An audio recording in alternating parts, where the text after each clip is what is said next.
America की सबसे बड़ी बिटकॉइन माइनिंग इकाइयों में से एक ने अपनी पूरी बिजली अगले 15 साल के लिए दे दी है और उसमें से लगभग कुछ भी बिटकॉइन खोदने में नहीं लगेगा। कोर साइंटिफिक ने चिप बनाने वाली कंपनी एमडी को 2027 से 500 मेगावाट से ज्यादा डेटा सेंटर क्षमता देने पर सहमति दी है। द ब्लॉक के मुताबिक यह समझौता 15 साल चलेगा और इसे 2.5 गीगावाट तक बढ़ाया जा सकता है, जिसे दोनों कंपनियां करीब 14 अरब डॉलर की अनुबंधित आय मानती हैं। एमडी को कोर साइंटिफिक के 3 करोड़ शेयर तक खरीदने का अधिकार भी मिला है और उसका एक हिस्सा पहले पट्टे पर दस्तखत होते ही लागू हो गया। कॉइनडेस्क की रिपोर्ट है कि कृत्रिम बुद्धिमत्ता की क्षमता चालू होने के साथ कंपनी का बिटकॉइन माइनिंग कारोबार बंद होता जा रहा है। यह सौदा उस बात पर अंकड़ा रख देता है जो माइनर 2 साल से इशारों में कह रहे थे कि वही बिजली और वही इमारतें बिटकॉइन ब्लॉक बनाने के मुकाबले कृत्रिम बुद्धिमत्ता से ज्यादा कमाती हैं।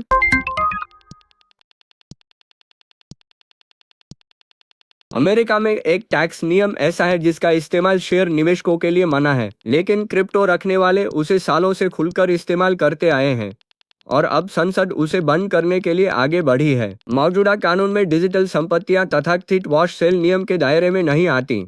इसका मतलब है कि निवेशक घाटे में कोई सिक्का बेच सकता है, उस घाटे को टैक्स में घटा सकता है और वही सिक्का कुछ मिनट बाद दोबारा खरीद सकता है।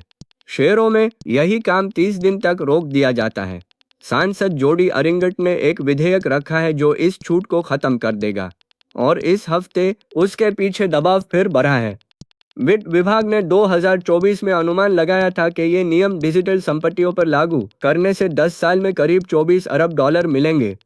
विधेयक योग्य डॉलर स्टेबल कॉइन और स्टेकिंग, माइनिंग तथा सत्यापन से मिली संपत्तियों को दायरे से बाहर रखता है।